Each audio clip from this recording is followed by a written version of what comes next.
started the game with so much confidence, so much energy. I mean, you talked about you wanted to mean more to your guys than the other guys. It really seemed like that. Yeah, no, it did. No, I think we talk about being process-driven all the time, and that's, to me, that's what it is. You know, when you trust the process and you do what we do on both sides of the ball, the result can be what the result was. Like I told them, don't get caught up in what the run was. I don't know if it was 22-11 or whatever it happened to be. You know, good teams, that's not the point. It's the process of, like, what did you do to get it there? The result is a byproduct of the process, and you believing in that and staying true to it. And I just think our guys have a lot of belief right now. They now have won, and so they understand what our winning looks like. It's different than what Penn State or Michigan State or Northwestern's looks like. You know, for us to win games, we got to do certain things, and I think we're really starting to figure that out and owning that. So a typical 7 assists from Elijah, but obviously scoring career high 24. What do you think was clicking for him, scoring wise? Yeah, I thought he got into a rhythm and just took good shots and was aggressive. You know, I thought he took what the defense gave him. A couple of times he got into the gap. His finishings were better around the rim. He's been working his butt off on finishes, and I thought he took a step there today. His catch and shoot threes, I mean, I've always been there and to go 4 for 5. I mean, he's been working on that too. Not shooting it and sprinting to half court, but sticking with the shot. And I just thought, you know, he's the guy that we know obviously can distribute the ball, but I think people forget, you know, he's a pretty good scorer. Coach, how fun is it to coach, and how fun is it for your players to play in an atmosphere like today? Not a sellout, but still the crowd was energetic from the opening tip. Yeah, no, it was great. I want to thank the students. I thought they were awesome. Thing was packed. Thank our fans. The energy was there. You know, we needed them a couple times, especially when we had the lead, to extend it. The energy and their juice, we felt them the whole game. It's to win at a high level. I've said it a lot. You got to have both, right? You have to have fan engagement. You got to have fan turnout. You got to have fan involvement, and you also have to play really well as a team. And you know, we're slowly starting to really combine those two things. How do you get these guys to focus on game by game versus like the big picture? Like obviously the goal is still dancing, but like it's focusing on each game. How do you get 18 to 24-year-old kids to do that? Threaten them. No, I'm just kidding. No, I talk a lot about, you know, obviously we know what the schedule is. Like the future is what it is. It's going to be there no matter what happens, right? So the worst thing you want to do is worry so much about that you forget about the only thing you can control, which is the right now. And if you control the right now and you do what you're supposed to do and we do what we're supposed to do and you're engaged and you're focused, the future will be hopefully bright and pretty positive. I think you lose your way when you get caught up in stuff you can't control and you forget about the here and now, and all of a sudden you slip. Right, and there's a lot of slippage offensively, defensively. Then you might slip in the game. Well, then the future doesn't matter because you didn't take care of the now.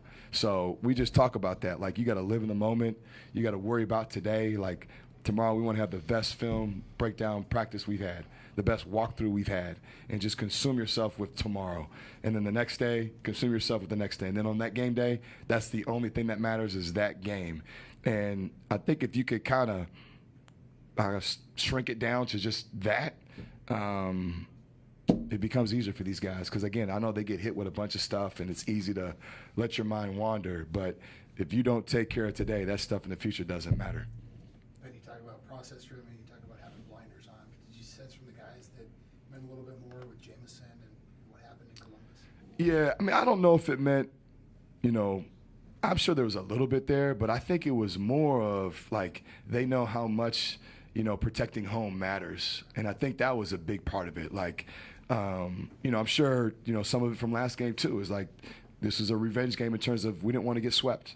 Like, we talk about that. Like, if you can split with the team, that's what you want to do. And so I think there was probably a combination of all of those things, but I think the majority of it was they understand and they're bought into like the right now. And man, don't waste opportunities to play well when we're playing well, and I think we're playing well right now. You mentioned Elijah working on finishing. It seemed like tonight, especially early on, he was more aggressive at trying to get to the rim. Is that something that's been a focus, or was it more just taking with the the defense was giving you? I think it was their ball screen coverage. So they ice a lot, and so you're able to snake in and get underneath. And if you get underneath, it's going to be a 2-on-1 with the big and the roller. So, with him, because of his size, when there's 2 on the ball, obviously it's a little bit hard for him to turn it. But it's a 1-on-1 and it's speed versus space. He's pretty good at taking space. And so I think it was just probably more of a byproduct of their coverage more than anything. But he's really worked, and we've talked to him a bunch about just, different finishes and being able to get body contact and having touch around the rim and focus around the rim. Because if he can add that and he can add that mid-range part, especially for next year, that totally changes what we're able to do offensively. Ben Dawson and Pharrell combined for 37 and 13 tonight. Have they kind of established themselves as one of the more dominant front courts in the league? I think they're up there for sure. I've always thought that. Now they're really in a rhythm. I think they do a pretty good job of playing off one another. They're kind of, thunder and lightning a little bit. But, you talk about Pharrell and just what he's done the last couple weeks. Super proud of just his approach. Today at the free throw line, 5 of 7. And it looks confident and it looks clean. There's no back down. Now he's demanding the ball. And now it's not, a million fakes. He's going to his 1 or 2 moves, and it's like at the rim bucket. But it's just the confidence. And then defensively, what those 2 guys do as far as just being an anchor of our defense, we're not doing this without those 2 guys and their mindset defensively. And then you add what Braden brings to the table. I thought Fox had big-time energy today, just with his moves and attacking the rim and not settling, being physical. I thought he had a ton of energy. Where's this team improved the most, you think, from the last time you played Ohio State? Understanding how to win, by far.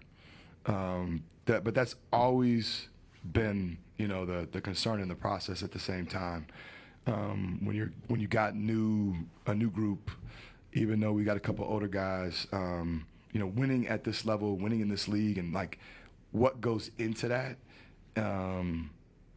That's been the hardest part, and they're figuring that part out. And so now it's our job as coaches. We got to keep putting them in position to be successful, but they can't lose the edge that it takes to win, whether you're home or away.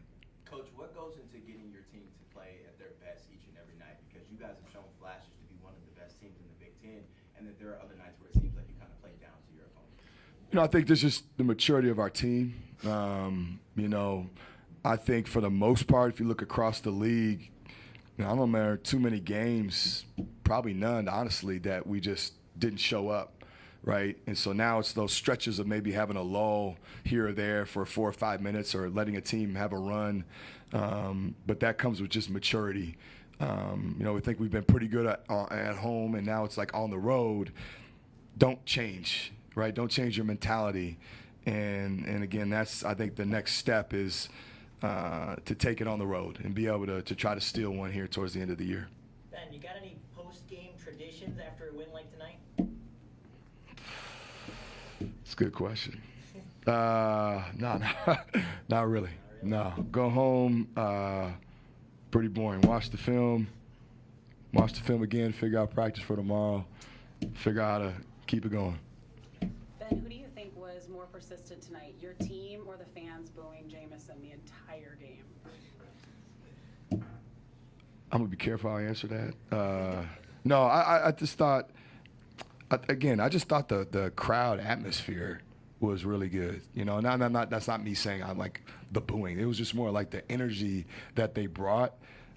Again, I just can't. We go on the road, so I see it. Every road game we're at, like, that's half the battle is you're battling the environment in this league. And I think that's what separates this league from every other power league is that from top to bottom, you're going to atmospheres. Like we're going this weekend, it's a zoo there, right? You go to Penn State. I mean, you saw against Illinois, it's a zoo. Like there's no nights off, and the mental toughness that it takes to battle a team and then also the environment and not get, lost is huge. And we can make this and are making this just like that, like every other place we go to. And this is a place that I know when it's like that and the energy's like that, that teams don't want to be here. I mean, there's times where I know our guys, I get mad at them, but they can't hear certain coverages, or guys can't hear maybe a play call, and it's because it is so loud. And so we're just really appreciative of the energy that the building brings, because we feed off that, and just the importance of keep coming out,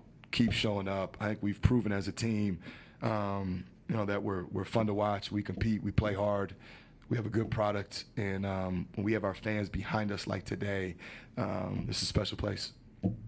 Thanks, Coach. All right, appreciate it. Thank you.